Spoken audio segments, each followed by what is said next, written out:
Hello YouTube, welcome to a new Synth Anatomy review. Today it's unfortunately the last video with the Dreadbox NYX synthesizer from Greece. So now it's time for a review.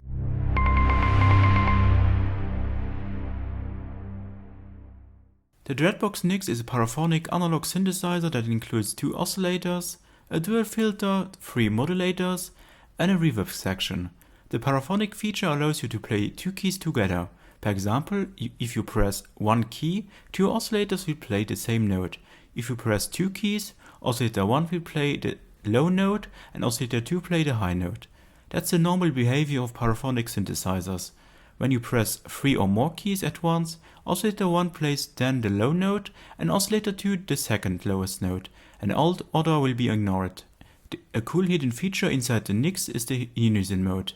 When you open the unit, you can use the dip switch inside to switch to the unison mode. After a month of testing, I must admit that I used the paraphony very seldom and focused more on the mono mode. On the back side we have on the left side the input for the power supply, then the serial number, then a mono audio output and audio input. Good to know you can use the input in two directions. First, you can route any audio source directly to the reverb and use the NYX as reverb unit, or you can use the input as output. The output is less noisier than the main output. Then you have a MIDI through and MIDI in. The MIDI channels of the device can be changed inside the device via the dip switch. You can use the MIDI interface of the NYX also as MIDI to CV interface, which is in my opinion an excellent idea, so you can use it to transform MIDI directly in analog CV gates. The tracking of the pitch is from C-1 to C4 with 1 volt per octave. Back on the main interface, we dive now into oscillators on the left side. The NYX includes two voltage controlled oscillators which need to warm up between 5 and 20 minutes before you can use them with the right pitch. In my play sessions it was ready after 15 minutes. On the left side you have the oscillator 1 with an octave switch for 22, 16 and 8. Then you have a dedicated pulse width slider and a glide per oscillator. The pulse width modulation of oscillator 1 is available in the patch bay on the right side. Under the glide of oscillator 1 you have a switch to change between two waveforms. A sawtooth and square wave is available here. Beside this switch you have also an oscillator level fader. On the right side of the oscillator section you have oscillator 2, which comes with an octave switch from 16, 80 to 4. Then you have something quite different compared to other synths. Basically you have one big knob for tuning both oscillators, but you have also here a detune slider for oscillator 2. During my test it was a bit more complicated to find the right tune here with these both parameters. A bit tricky in the beginning, but with a bit of familiarization it works well. Then also here you have an independent glide parameter for oscillator 2. Oscillator 2 comes with a sawtooth or triangle waveform and with a level control also, so you can mix both oscillators perfectly to your wishes. Between the waveform selection switches you have also a vibrato section with a rate and level slider. Last but not least you have also a sync switch for syncing VCO2 to VCO1.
Until now the oscillator section was quite normal and does not differ from normal synths, but if you look at the oscillator routing possibilities, the differences comes to the fore. On the top left you find the section, and there are several interesting routings available. By default the NOR is activated, which routes both oscillators to the first filter. Split, as the name suggests, splits both oscillators to two different filters. V01 goes to filter 1 and V02 to filter 2. If you want to use only filter 2, then you must use the half section. This routes both oscillators to the second filter. More special routing is the odd, that routes both oscillators directly to the VCA. I have to admit that the different oscillator routings offers a very wide range of sound possibilities. At first the whole routing thing is a little confusing, but after a while you get much better and you see the possibilities of this device. Another interesting point to mention is the oscillator patching points in the patch bay on the right side. First you have two inputs, so oscillator 1 and 2, that controls the VCO pitches. The CV input in the patch bay controls both VCO pitches, so this input is a bit easier to use. To create more complex and FM stuff, you can route the oscillator 2 source directly to oscillator 1. With the depth knob, you can adjust the intensity of the frequency modulation.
On the whole, the oscillator section has a simple design in the first view, but when you look at it very deeply, the possibilities are much bigger than with other analog monosynths. The whole thing takes a bit longer in the training period, but this extra time is worthwhile afterwards in the sound. Further to the voltage controlled filter section. The Dreadbox NYX features a dual filter system with two 2-pole 12 dB octave filters, but you can use them also together as a 24 dB octave filter. The biggest knob in this section is the cutoff, which controls both filters. The post slider allows you to control the cutoff of the second filter and to offset it. The rest slider controls the resonance of both filters. More interesting, but again somewhat more complicated, is the VCF routing area on the top left beside the VCO routing options. In the LPF mode, filter 1 is set to low pass, and in series with filter 2 also in low pass mode. In the HPF mode, filter 1 is set to high pass, and in series with filter 2 also in high pass mode. The third option is even. This sets both filters to low pass and in parallel mode. The last mode is odd. This sets the filter 1 to low pass and filter 2 to high pass in parallel. So if you touch now the post filter, you can control the high pass filter.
During my sonic explorations, during my testing, the even and odd modes really bring some very interesting filter timbres in the analog sounds.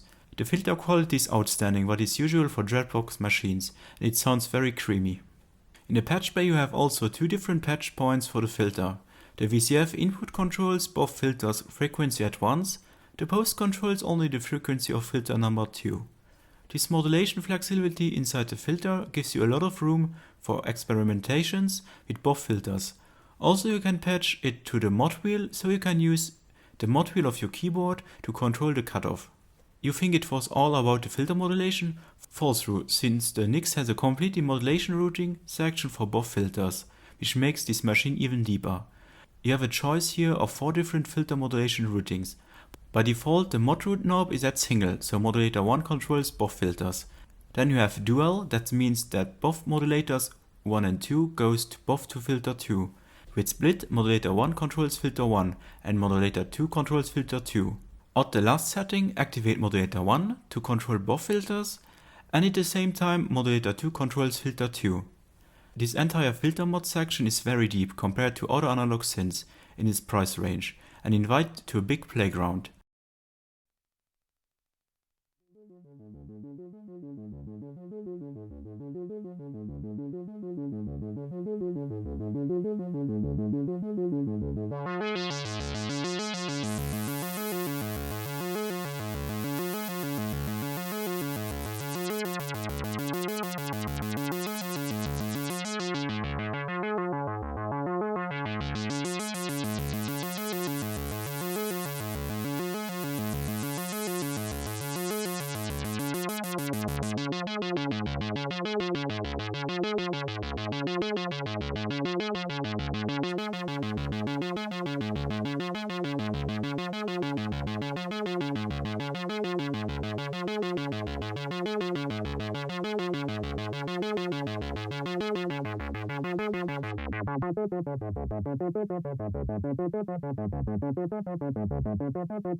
I'm honest and I must say that I need some days to understand completely the way how to work with these routings. For synth beginners, these mod options can be complicated because they are very deep and not easy to understand. The best way is to make your own patches and to see what you can get out of these routings.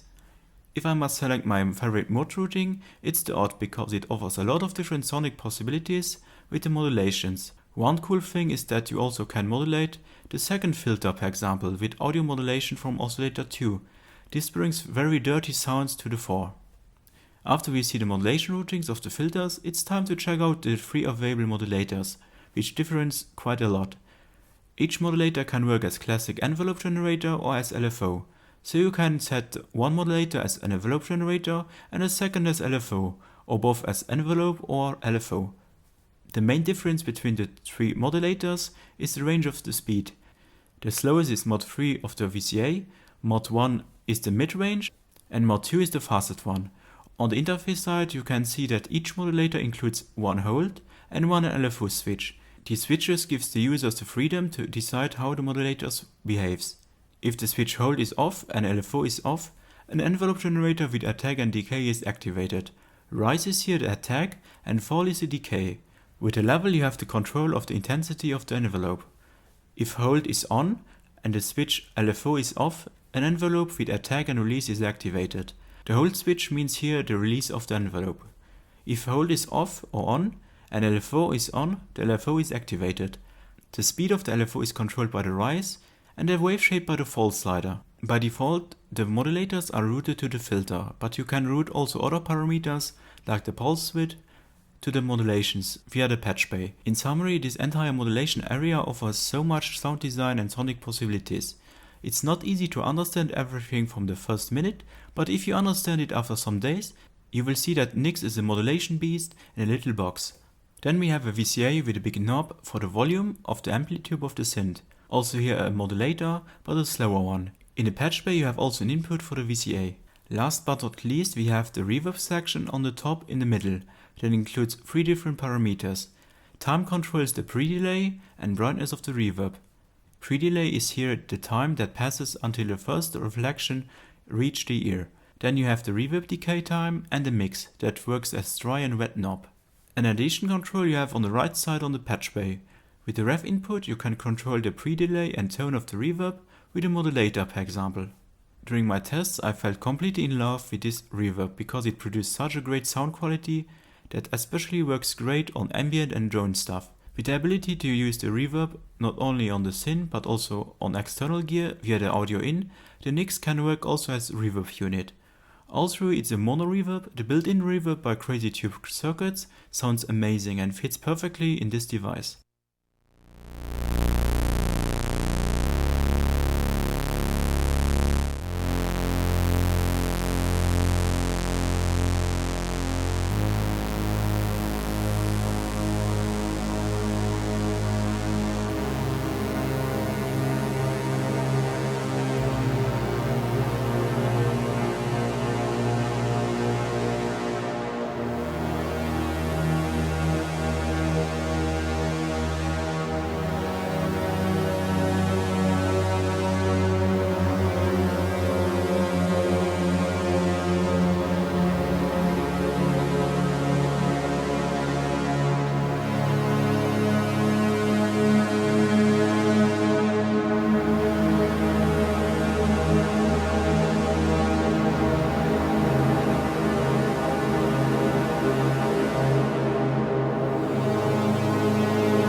To mention also, you can polychain the NYX with a second NYX synthesizer, or for more interesting result, you can also polychain it with an error bus. I can imagine that the results are quite interesting to see a polychain NYX with an error bus, because both has an excellent sound quality, and with a combination of a delay and reverb, this could be a very great polychain synth. In summary, the Dreadbox NYX is an excellent analog synthesizer with a lot of very unique features. Positive is the very high and noble sound quality of the NYX, which you could also find in the last Dreadbox products. You have to emphasize there that the sound quality is very own, and it doesn't try to resemble a well-known synthesizer from the past, like a Moog, for example. This independence of the sound quality is mainly that this has some dirty, which makes the whole thing beautiful, and don't give the clean analog sound. The build quality is as usual for Dreadbox products excellent, especially the big knobs are very nice and has a lovely feeling. Also the dual filter system and the massive amount of routing possibilities inside the NYX gives you a lot of sound design options, which you can find only in this device. Also the included reverb is absolutely amazing and is one of the highlights of this device. All these very good sides of the NYX unfortunately have also a shadows page. For me personal, the routing possibilities are excellent, but it's quite complicated at the first moment to understand everything. The NYX is not that kind of synth which you say, oh, I understand it already. No, it's a very deep synth and you need a lot of time to check out everything. This could scare off some beginners, what I can understand. It's not the best entry-level synth, but more something for deeper learnings. Also to criticize a bit is the tuning of the oscillators. In the first days it's quite complicated to find quick the perfect pitch of the oscillators, because you have one big tuning for both oscillators and one detune for oscillator 2. This makes it a bit difficult to find the right pitch and you need some more times for this. Also something I don't love is that the NYX doesn't respond to velocity. For a second version, velocity could be a cool addition. Also some stereo outputs for version 2 of this synth would be also great. In my opinion is the Dreadbox NYX a fantastic analog synthesizer with very unique features, like a dual filter, several different routings for the filters, for the oscillators, also this amazing reverb, but the entire synth is a bit difficult, so for beginners it's not the perfect synth, but the sound quality is excellent. So in summary, I really love this device, because it has so much sound design and sonic possibilities. If you like this video, please leave a positive thumb and a subscription for more future videos. And if you have questions, please leave them in the comments below. I will try to answer them as soon as possible. Big thanks for watching and for your continued support. I hope to see you again in one of my next videos. Bye!